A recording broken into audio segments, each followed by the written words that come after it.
The Crit Show contains elements of horror, fantasy violence, and adult language. Content warnings can be found in the episode description.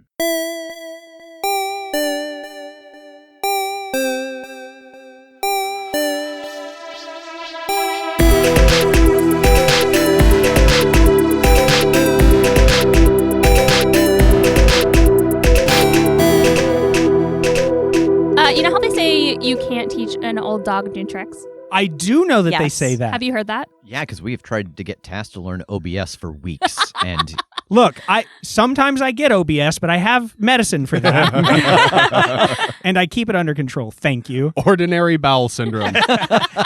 I only sometimes have that. And I take medicine to prevent it. It's medicine is called Taco Bell.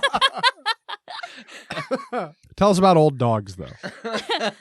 Well, I've been trying to teach Parker a new trick because he likes to bring the ball to you and he wants you to throw it. You know, it's the no take only throw. Yeah. He won't let it go, and he's 9, 10 years old. 11 now, I think. Oh goodness! I did the math like yesterday. I'm pretty confident it was 11.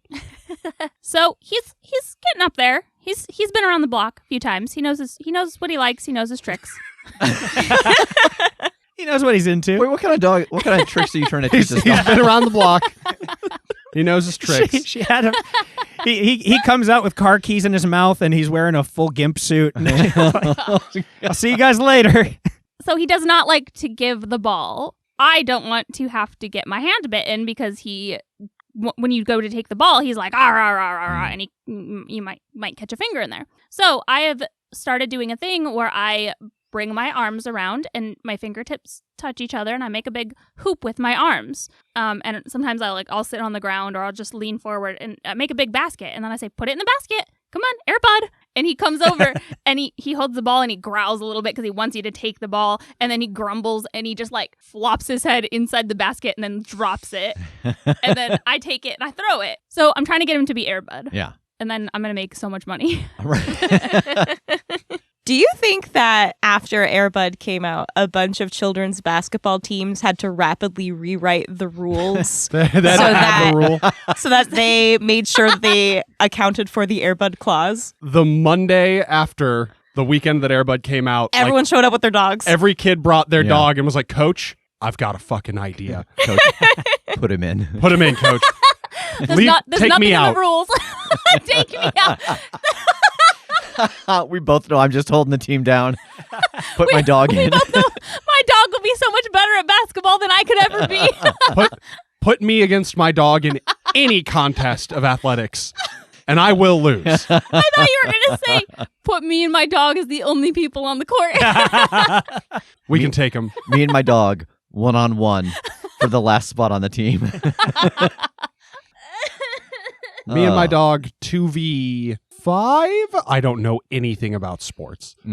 5 players in basketball. I did learn that from Space Jam. Booyah. Nice. Oh, yeah. 5 Monstars. Oh, well, speaking of Monstars, Tass? Sure. we'd like to thank Hi. our Patreon All-Stars. I Yeah. got nothing. There we go. It is time to thank Monstars of the Week? Monstars of the Week. Oh, shit. Well, join us next week when we start our new Monster of the Week Bugs Bunny crossover. Oh, I can't wait for this. Our next universe is Toon World. Toontown. I do have a couple of cartoon-themed RPGs. We want to thank our patrons who joined us in the month of February. Part-Time Paladin, Psychic Buttercup, Devin T, Casey, Lev Lazarus, Andrew Mauskowitz, Megan Swanson, Charzone, Michael Van Vliet, Mike Martins, Brian Sago, Gabriel Robbins, By Ember and Ash, and Amelia McKee. So thank you to everyone who joined us in February. Next week, we will have the new total of our number of patrons to see how close we are getting to roll into 420. We are super close. Whoop. If you are interested in joining our Patreon, you can go over to patreon.com/thecritshow. Tiers start at just $1, and that gets you access to the most aggressively welcoming Discord on the internet. And as of right now, actually, the moment that you're hearing this, we have opened up a new Founders tier. So there are 4 spots available. I'm going to be running those folks through a game of Dungeon World each month. So yeah, you can find all of that over at patreon.com. And then / the Crit Show. There we go. Oh yeah, / the Crit Show. Yes. And I think the other thing I want to mention is that some of you, most of you probably saw that last week we put out a Let's Play for Codex of Worlds. It was something that I was on and I produced, and they asked us to release it on our feed, but it did not feature our cast. It was actually a lot of the creators, and it was run by Michael Sands, who obviously is the creator of Monster of the Week. But they have just added a stretch goal to their backer kit for Codex of Worlds. Once they hit that stretch goal, we are going to do another Let's Play, but it's going to be the 5 of us. And I'm going to run you all through a game of Monster of the Week set in the most drastically changed setting that comes from Codex of Worlds, Bone Spear. Yeah. Some of the playbooks are missing. All of the playbooks have been revised in some way, some of them drastically, some of them only minorly. There is a new type of monster and a new type of mystery. There's also a different breakdown to the way that characters get gear and a change to a lot of the basic moves. So it's a whole new way to tell a story. So I'm very excited. Hopefully they will hit that goal. If you are interested in that, you can go to backerkit.com/evilhat to find out more about the Codex of Worlds. I'm going to play Airbud. He smiles, and you watch his bottom jaw rot to a skeletal jaw and drop away. His body starts to stretch. He gets taller. His skin starts to wrinkle, and his long brown hair turns ragged and gray. Besides the missing jaw, Eston is unmistakable. I can try and go scout ahead, and if I figure out where he is, I can either come back and report or at least start screaming so you know where in the building he's holed up. You come across this large metal grate, and you're looking down into a watery pit. There's sunlight spilling into this pit from above. There's deep, dark water below in this pit, but the sunlight is highlighting another kraken, one triple the size easily of the thing that was in the bay. There are tentacles reaching up into dozens of other holes in this well that lead through the stonework of this city. And across from you, in another little divot in the stonework of this well, you see Eston sitting with his legs crossed, his eyes closed, his hands on his knees, and with his missing jaw, that same brutal rictus smile. Jake, you are looking through this grate in the aqueducts in the stonework of Last Bay. You're looking across this giant well where there is another of these translucent krakens below in deep water, and across from you is Eston in a meditative state, and there are tentacles reaching up from this kraken that are like guarding him. It seems like they're just taking turns, like waving in front of his little alcove. Okay, I would like to backtrack to the rest of the group.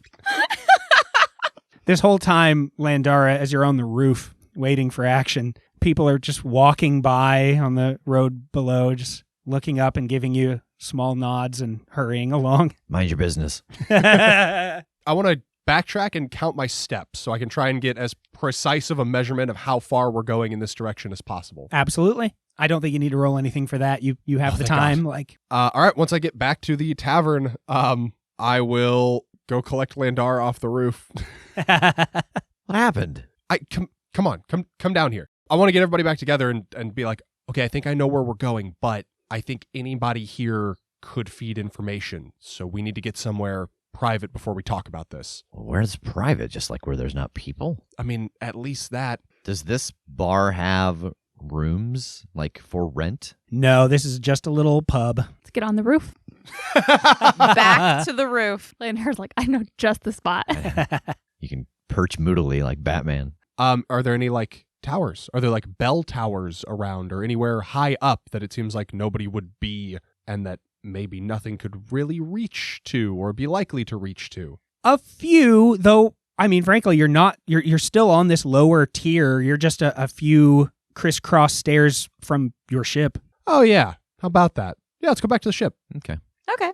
Okay, so that chute went a long way. It was like an aqueduct or something, and it led to like a massive deep well that had another one of these translucent krakens in it, and it was fuck off big. It was like 3 times the size of the one we saw before, and its tentacles are going everywhere. They were climbing up out of the well into all the other chutes that go every other direction. I feel like maybe that's how he's like exerting his influence over such a great radius. Landara, do you remember the thing in the well at Clearwater with like clear spindly tentacles? Yeah. It's like exactly that. And it seems to be protecting him. He's there. He's in one of the alcoves in this well, and he is meditating. Megan, you were right. But it's guarding him, and it's reaching out in every direction. So I can get us back there. I know how to get there. I know how far away it is and like roughly where it is from the surface. But I don't know what the fuck we do about it once we get there. I mean, the thing in the well was what was making the potable water at Clearwater. Do you think that's how he's getting his influence over the whole city? Is this thing making the water that everyone in town is drinking? Boy, maybe. The one at Clearwater, it just wanted gifts. But who knows? Maybe it could have influenced people with the water it was processing through its weird body. Just looking around, has this town seemed like exceptionally well hydrated? Like, do we see a lot of people with water bottles walking around? Is everyone just glowing and like dewy skin? A lot of hydro flasks. Yeah. Well, short of taking away everybody's drinking water for a period of days or something, I don't know how to overcome that particular element. No, I just want to put the idea in the air that maybe Don't drink the water? that, and once we attack, the people here might come to defend it. I've never had an encounter with any Eston, but he's capable of wresting control away from things like taming ghouls and stuff like that. Is it possible that this is something that has happened where he has somehow assumed control of the thing in the well and is using that to exert his influence and also to protect him? Oh no, is the one we killed, was it trying to rescue this other one that he has control of? Because it was attacking the townspeople who are under his control, right? But like more of these tentacles just started coming out of the buildings around me when I got close to him. So I think that I'm not even sure the one that we just fought in the bay was technically real. I think he might be like projecting, or this thing might be projecting itself other places as a defender. I don't think that one we fought was a real individual separate kraken. Is there still chum in the water from it? Is the water stew still? Yeah, this is an active bay off of a river, so like it is very quickly dissipating, but there's still a little. I mean, it even could be maybe the big one controls the little ones, or I don't know. I mean, tentacles that look just like that thing's tentacles came out of a building and then disappeared again around me. So I guess at the very least, not all of this is as it seems vis-a-vis translucent krakens. If Eston is the one that is exerting control over this kraken, then, all we have to do is just take out Eston. I realize when I say all we have to do, that's a pretty major feat probably. And then maybe the big kraken will be chill. I mean, I have money. I have stuff. We could give it a present and then hope it goes away. It doesn't kill us. Yeah.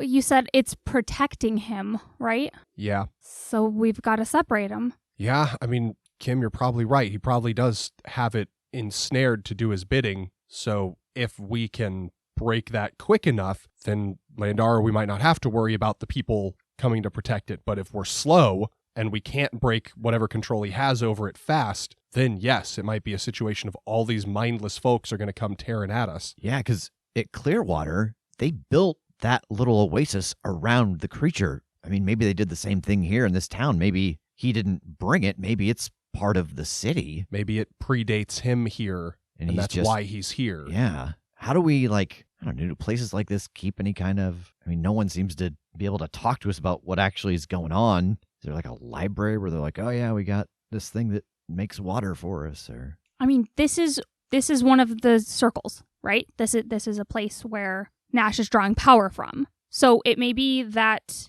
creature being here is what made it kind of a structural point, that Eston was put here to guard it and keep it as a source of power. Or it could be that this Eston is also mad at Nash, and this was the creature Nash was trying to use to draw power from, and Eston decided to take it for his own. boy, if we could figure out if this thing was here before or not. I know this is thinking a little far ahead, but I would hate to kill this thing if all these people, once they snap back, rely on it to survive. Yeah.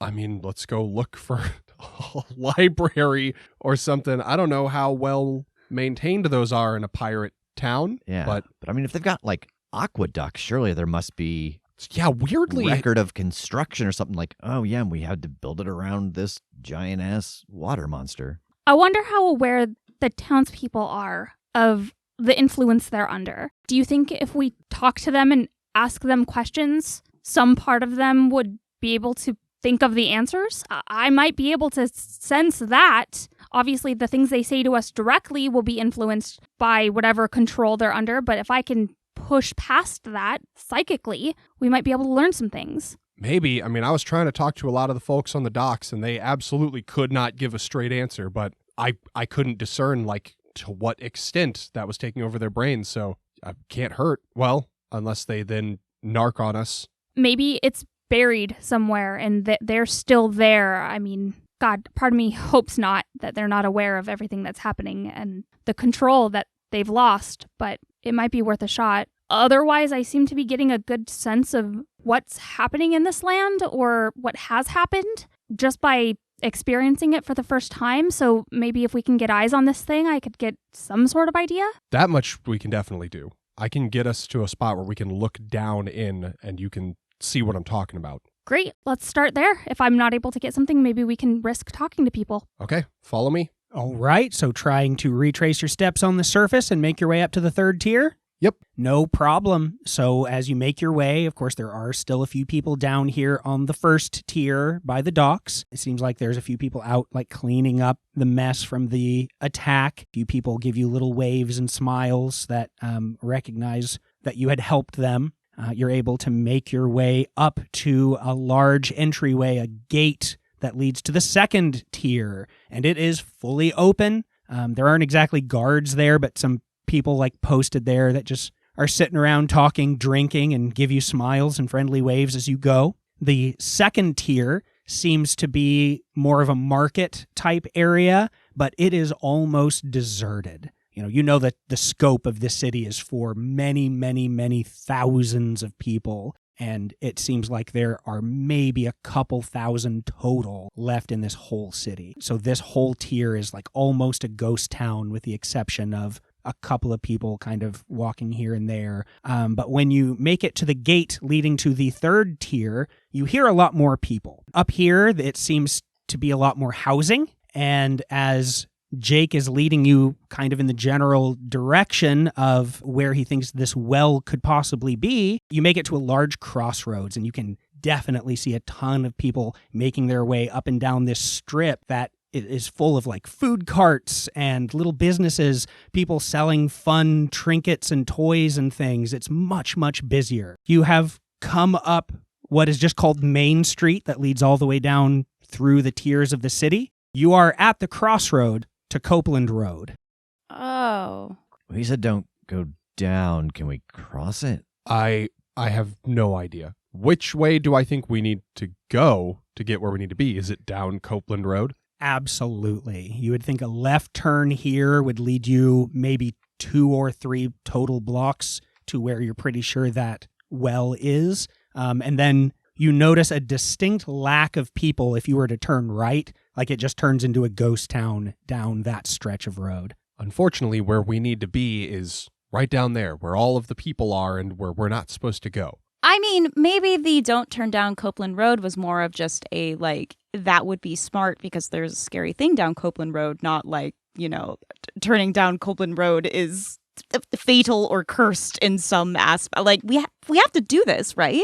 If we want to get eyes on the thing, we do. I mean, you were able to get eyes on it from a different, like, vantage point. Maybe, like we talked about, are the people possessed by the water? Like, maybe Copeland Road he knows he's open to the sky there. So he's just got throngs of people here to protect. Yeah. How inconspicuous do we think we can be? -1. I can blend in anywhere I go. I put on my mask. I'm just a little boy. I can go anywhere. How many people here have blue hair? It's about every third person. It's really popular great. color. Yeah.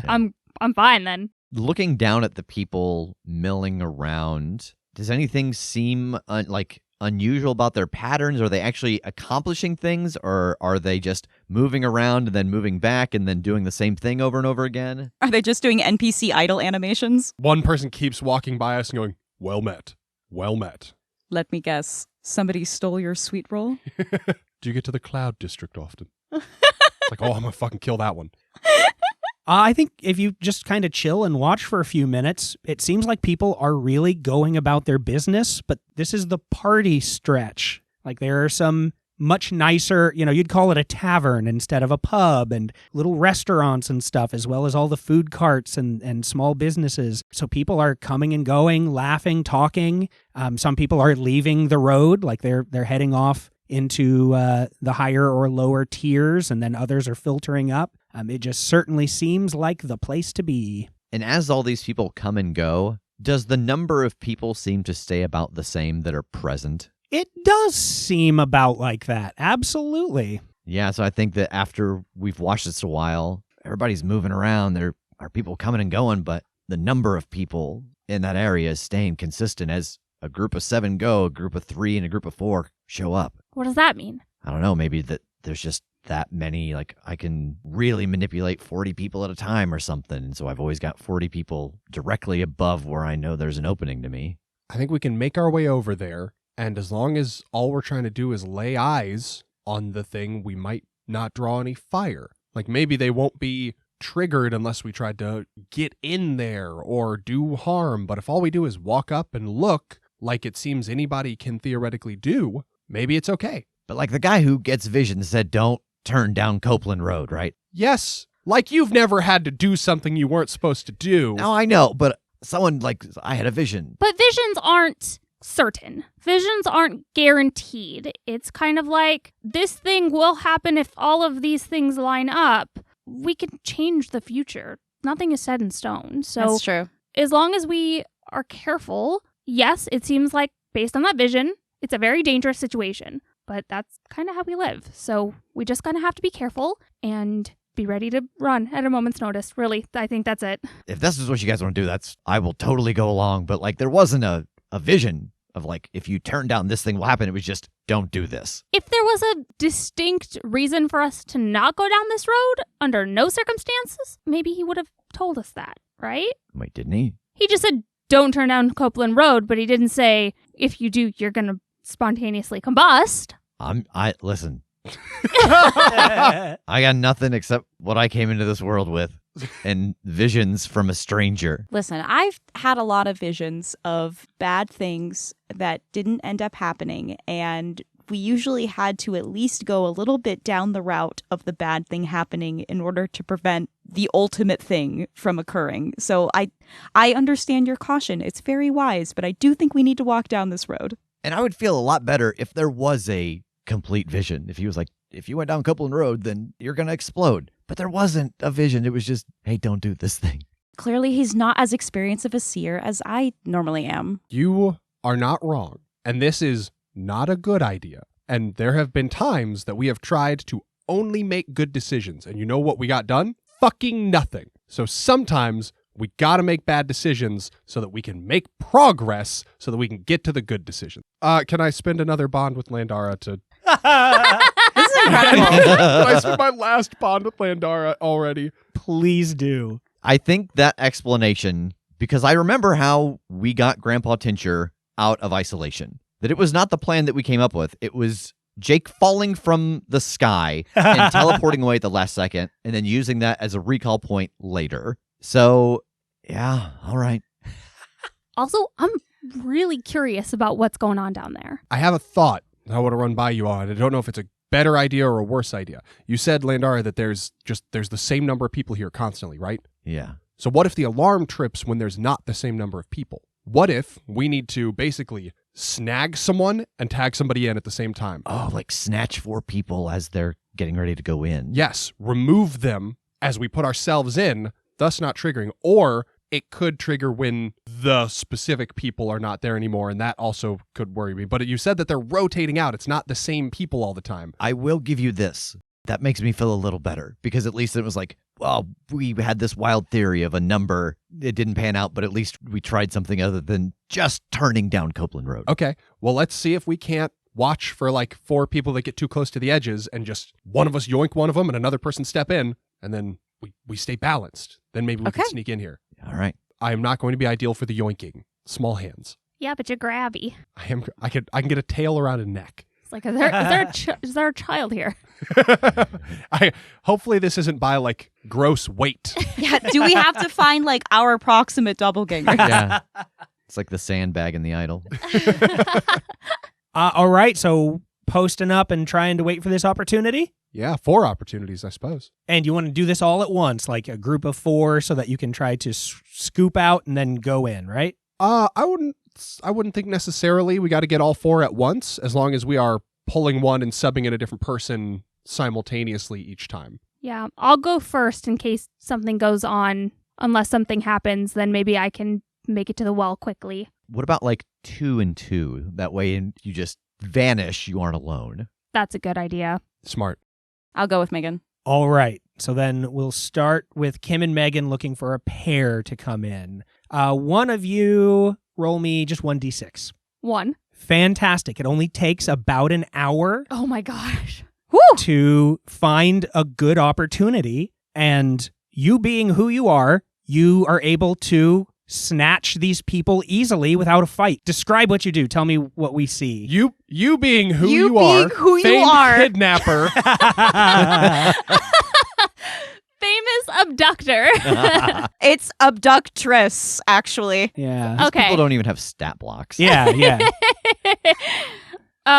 Well, it's kind of like a party, right? You said everyone's kind of like excited? Yeah. I think it's just kind of like as they move towards the barrier, I just kind of like slip an arm in their arm and kind of do a little like dance twirl and spin them out as I spin in with Kim. Yeah, I think just like utilizing the stun aspect of my rapier, just when I'm just going to give them just like when they're spun my direction, I just pull out my rapier and just give them like a quick little tap on their forehead and take their spot. So you get this little double tap situation going, and these people are out cold, and you're able to just walk onto the main strip here of Copeland Road. As you step on, the full force of the music hits, and you are able to see down the way that there's a few minstrels playing, and there's music coming from all the different little taverns and things along the stretch. But getting out to the center of the road, about 3 blocks down, you can easily see this large stone structure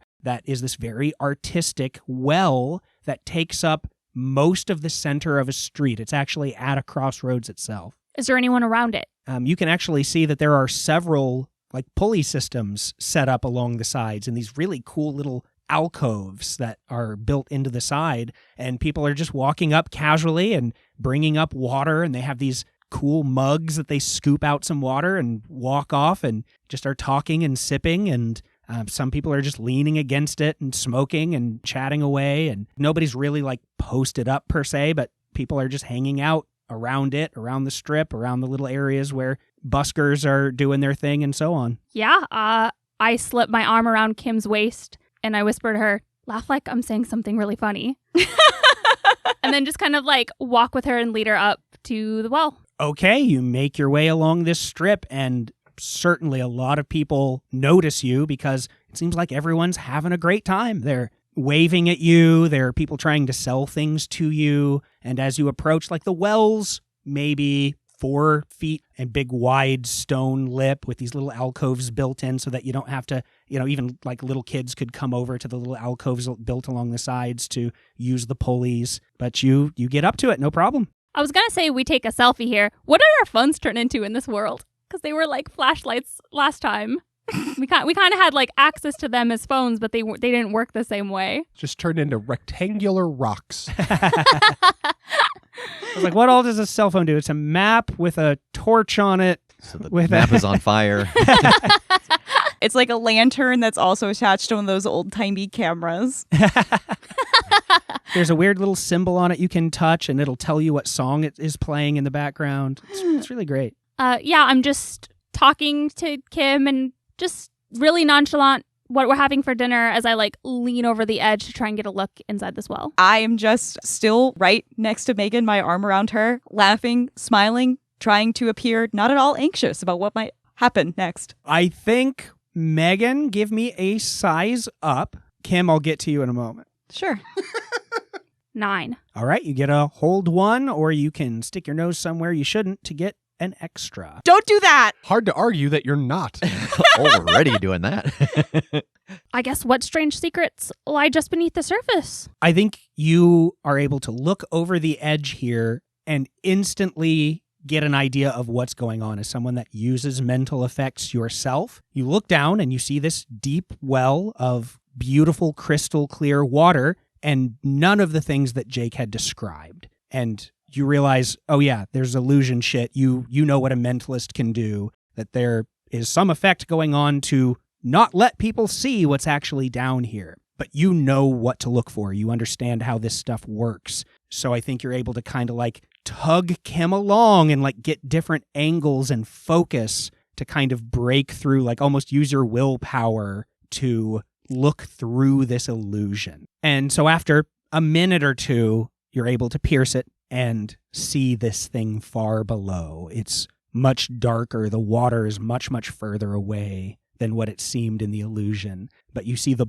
bulbous body of this thing floating with the dozens and dozens of spindly tentacles reaching into all of the ducts. While Megan is looking at this, Kim, will you go ahead and give me a hoodwink to play this casual for the both of you? And hoodwink, I don't believe we've talked about. So, when you hoodwink someone with a clever lie or disguise, roll plus polish. On a hit, they've bought your story for now. On a 7 to 9, the deception is more fleeting than you'd like, or it works far too well, and that's my choice. I'm just throwing it out there that being best friends with Megan is neither a lie nor a disguise. I was going to say that. I was like, this is... The only lie here is that we're not worried. Yeah.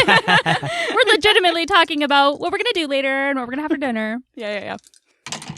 So with my +1 polish, that's a 6. Oh, can I spend my last bond with Kim to give her a +1 here? Absolutely. You're in on it. You're dragging her around as you're getting your visual angles. So that pops you up to a 7.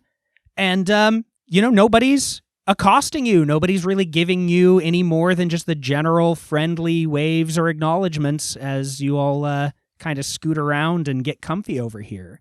So, Megan, you have a clear view of this. And again, like now, just a very distinct idea of how powerful either its or Eston's magic is to cover this entire well with this illusion to keep people from seeing what's here. Great. I'd love to use Lore Keeper to see if I can figure out anything about this creature. Alrighty. Boxcars. So that's 13. So you tell me a story about it, and I will choose something you can spin to your advantage. So yeah, looking at the history of this thing, trying to figure out is this being just a part of this town, this community? Is it an existing fixture in this community that's being manipulated, or what's going on here? Okay, so I should have asked the first time, and I sure didn't, but I think we need to see it. Like, how does this manifest as these stories come to you? Is it just in the form of knowledge? Is it like some sort of set of images, like a movie playing in your head? Like, what does it look like? I think I have blank pieces of like parchment in my like messenger bag that has all the like inks and stuff in there, and I think I just kind of shuffle through them, and the story just kind of plays out in ink on the page as I learn this information and then fades away. So the story that you get from these sort of pages that appear to you is that this was a creature that someone found and put here ages ago. That it is, to that person at least, was a known magical entity that empowers people. And all it asks in return is to be able to live in clean, warm water, to be somewhere where it is in a pure place that it can be comfortable and be allowed to grow. And when it filters that water and people drink it, it's extra rejuvenating. Like a glass of this water would keep people from being thirsty for several days. It strengthens people a little and so on. So yes, this place was built for it ages ago. with the idea of it being a staple of this community and something for them to be known for. They built the aqueducts around it and so on so that they could filter this pure water throughout the city. But then the pages shift a bit and you see this map of this continent, and each page that you see, this information shows the map going from west to east, like pieces of the map darkening, being blotted out, names being crossed off. And then finally that dark aura settles over the map over Last Bay. And the next page shows this being at the bottom of the well darkening as well, having this like ink run through its body. And the pages show people seeming confused as they drink, people hallucinating, people literally throwing themselves off of mountains because they think they're walking along a path, people slaughtering each other because they think they're seeing enemies instead of friends, just this absolute madness setting in. And one of the last pages is this grinning face without a bottom jaw looking down into this massive well. And I think this is more of a flurry of images, the thought that, again, this thing can do what it can do because the water is kept pure. It's kept to its liking. And because it gets to filter its power through that, it becomes stronger. So if the water was not like that, it would not be as strong. Kim, as you see me going through these pages, I think I'm just staring more and more intently, trying to follow the story as these ink blots kind of materialize on the page and then fade away, and I flip to the next one. And I think I'm just getting closer and closer to them. And when Eston's face pops up over the top of the well, like, you just see me drop the pages and curse under my breath, and I dip down to scramble them back up and see the last couple of pages and put them back in my bag. Landara was right.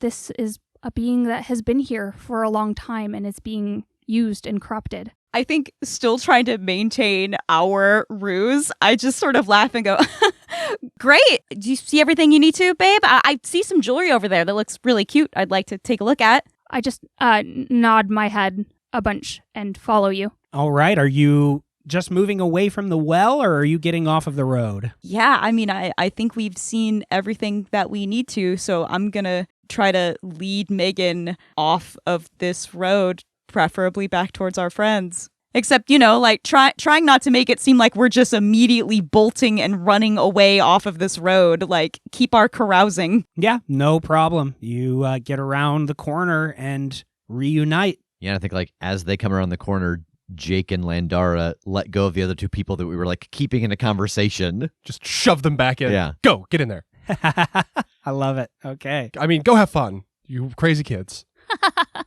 Yeah, when we're all together, Landara, yeah, it's exactly like you said. It was something that was here that was helping people. It uses the water that it's in. It likes it to be like warm and clean, and it's able to make the water like extra good and rejuvenating and really beneficial for the people that drink it. But this whole continent, everything has been corrupted, and now this thing is too. So yeah, you're right. It's the people drinking the water, and it can only do this if the water is clean and pure. So maybe if we contaminate the water, mess up the source somehow, then it won't be able to affect other people. So like if we make the water that it's in dirty, it gets weaker? I don't know if it physically gets weaker, but it won't have the ability to affect the people that are drinking it. Its abilities, its power is drawn from the purity of the water. So, you know, while Megan and Kim were in there and now that they're out, did we see any change in the environment, the people?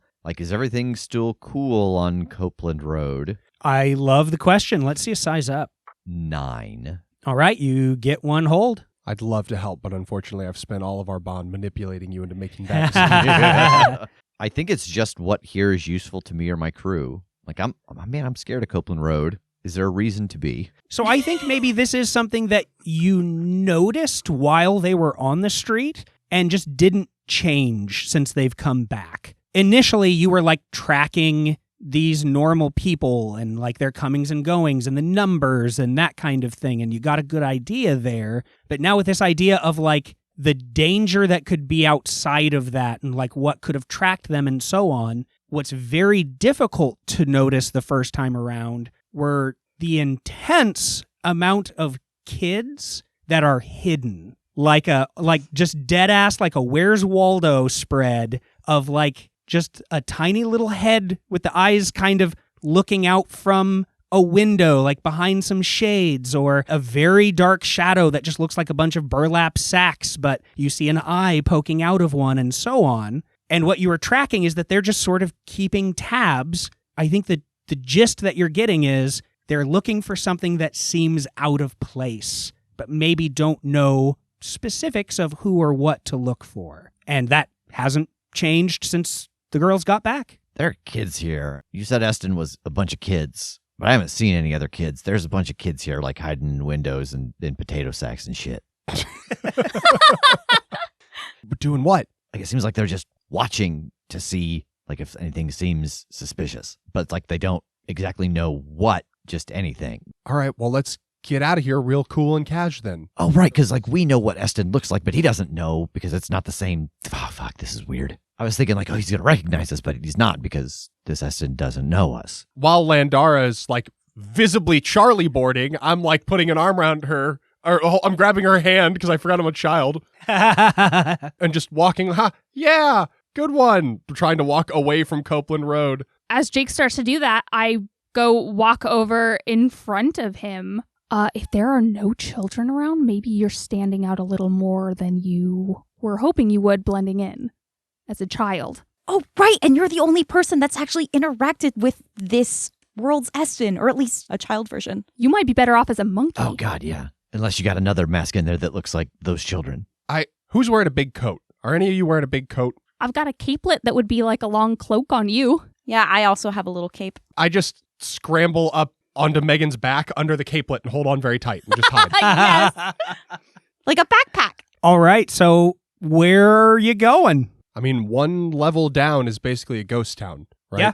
Mm-hmm. So we could just backtrack a little bit here and probably find a place to lay low for a moment and convene. Yeah, I don't think you have any problem finding some very obviously deserted alleyways and things like that. So on top of using the water to mind control everyone, he's also put up an illusion over the top of the well. Kim, I don't know if you got a glance in there. Yeah, I peeked it a little bit. What did you see? Yeah, just like clear water. Looked delicious, actually. Yeah, that's what everyone's seeing. I had to like mentally push past the illusion, and it's kind of like one of those like puzzles where you unfocus your eyes and you see the picture behind it. I had to get it like just the right angle, and then I could actually see that it was much deeper and darker and see the creature that was down there. So he's also got this illusion up to deter people from seeing what's really going on. So we still think that Eston is controlling this thing? Like it was corrupted anyway, and then he just kind of jumped on that? Yeah, that's what it seemed like. This kind of shadow came over everything first, and then he showed up. Okay, so we can dirty up its water and lessen its influence on the town, or at least hopefully lessen its ability to protect him, and then get in there and take him out? What can we do to make water dirty and cold? Didn't you say like it wants clear, warm water? Yeah. I don't know how much there is we can do about the temperature, but I think, there's got to be stuff that we can pollute it with. What's something that we can use to make the water not be clear, but also isn't going to kill this thing? We don't want to kill it. Alcohol. Get drunk. Oh, that's good. I mean, I'm sure there's no shortage of alcohol. There's also no shortage of seawater, which I assume this thing doesn't like. If it wants crystal clear, fresh well water, then maybe we could dig in from underground and just flood this thing from the ocean. I don't have the equipment to do that. I'm not sure how we would go about it. Yeah, getting it drunk probably won't kill it and also disorient it. Because you've got like ink and stuff, but then we're also possibly getting the townspeople to drink that same stuff. So we want to make sure it's something that's not toxic to the people. Open a distillery. I was going to say, is there, where does alcohol come from? Is there alcohol produced in this town? Is there a way to determine that? Is there a distillery of some kind, or what? I don't know how you made fucking rum. You can look around, ask around. It is a huge city with very few people relative to the size of the city. But absolutely, you want to just kind of look around for the the best way to get a lot of alcohol, I guess, is the overall search here? Yes. Okay, so I'll jump ahead then and say finding alcohol's not going to be that big of a problem. Like, as you look around, no. I think, like, making your way up through the different tiers of the city, like, there's not really some active brewery going on. There's just not nearly enough people for something like that to still exist. But there are plenty of taverns open. There are, plenty of little warehouses along the docks that seem to still have people coming and going and dropping things off maybe on occasion, or they could have been there for a long time. You don't know, but certainly there are barrels full of various kinds of alcohol that you could get a hold of. Just depends on which kind of thing you want to pick and try if you want to utilize that. Like, how do you want to get what from where? Were there aqueducts that ran further up from the well? Yes, absolutely. We could just plant a bunch of like barrels of alcohol at openings to aqueducts and just knock them all at once and let gravity do the work for us. Yeah. That's what I was thinking. I can't believe you've done this. I love this. I think the next thing that I would want to like scope out is, this might be a little later, but when the nighttime comes and things are supposed to close, like, do they or do they stay open? What do the people do? Yeah, like, does the bar just stay open 24 hours, or is there a time where it closes and then we could heist the bars Did these of their people alcohol? get to sleep? Yeah. Are they just on watch all the time? Yeah. Okay, so is that kind of the next step then, is just taking a little time and scoping out the nightlife? Yeah, do some reconnaissance through the night, figure out what people are up to, what places at a higher elevation have alcohol, and then maybe we can formulate the plan the next day for how to deliver it. Are we specifically looking for one certain type of alcohol, or are we just getting a mess of stuff? Because, like, mixing our liquors like that is really going to fuck some people up. I think we're going to have to take what we can get. Oh, God. I don't know that we can be all like, but I only want clear grain alcohol. This is a real jungle juice situation. Yeah. Hell yeah. We can't just be like, okay, let's go up to every single person and be like, what's your drink of choice? What's your drink? I think we just have to like mix this all together. It will absolutely be a jungle juice situation, but also that's probably good, because if these people are being mind controlled and could be turned against us, we want them as fucked up as Yeah. possible. Where's the Hawaiian punch distributor? Yeah, I was going to say, I need to find a bunch of big pieces of fruit, too. Let's get a bunch of pineapple slices in there. Ugh. Okay, so we want to keep an eye on the businesses, especially around Copeland Road. You want to find alcohol, preferably on the higher tiers, and just kind of keep an eye out here. So, are you all doing this all together? Like, are you sticking together and checking things off, or are you splitting up to divvy up the tasks? Feel like we should stick together. Yeah, we don't know this place well enough, I think, to split up yet. Yeah, especially knowing that, like, some aspect of Eston has seen Jake. I especially don't want him splitting off somewhere. Yeah, and like not knowing what happens when the sun sets and rises. Okay, so then, which of these errands is step one? I suppose as long as we have daylight, it's just scoping out places on the upper tiers that have alcohol. Okay, I think this is still going to be a roll, but a fairly low stakes one, because as you get up to the 4th and the 5th tiers, they are even more ghost towns than the 2nd tier had been. It really seems like the most of these very few thousand people are 3rd tier and mainly down at the bottom at the docks. So somebody just give me a straight vinegar roll for just looking around on these top tiers that you know are a little more run down, condemned, and see if we can find anything. I can do it. 11? You find an old tavern that is broken down, boarded up, but as you bust in and look around at the back, it's full of kegs of various things. It's probably old, but that's only going to make it a little stronger, probably. Aged. Next on the list, I suppose, as you're gauging this town as it starts to get dark, are you gauging the whole town as far as what closes? Are you just heading down to that main strip? If we know that there's mostly only people on 2 of these tiers, then, I mean, it seems like we'd want to put an even effort between them, right? Yeah. But we don't need to worry about 3/5 of this place. Maybe Yeah. just bouncing between, like, hanging out in tier 2 and kind of looking at 3 and 1 as it gets later. So those of you keeping a closer eye on the dock tier notice that, yeah, as it's starting to get darker, people are, filtering into the taverns in a little more force, but most of the rest of the businesses are actually closing. People are making their way to homes or taverns, essentially. Who is keeping a real close eye on Copeland Road? I will. All right. As the nightlife starts to pick up, you do immediately notice that a lot more people are actually filtering up here, like in greater numbers than what you had seen during the day. But go ahead and give me a size up. 7. You get hold 1. What strange secrets lie just beneath the surface? What's going on Copeland Road? I think you're just getting really good at seeing through this illusion bullshit. Because as more people filter up, you notice the kids moving around, actually. Like they're coming out of hiding. Like the first vibe you get is that since there are more people here, it seems like a steadier eye needs to be on things. They're just filtering through these crowds in a little more detail to keep an eye on everything. But what really sticks out to you, because you're able to sort of do that thing like you're, looking through one of those magic eye pictures and see through this illusion, that while absolutely, yes, you've seen a form of Eston using his illusions, what's actually happening here is when you can really focus, you realize that they aren't kids and they aren't Eston's illusions at all. They are the tentacles.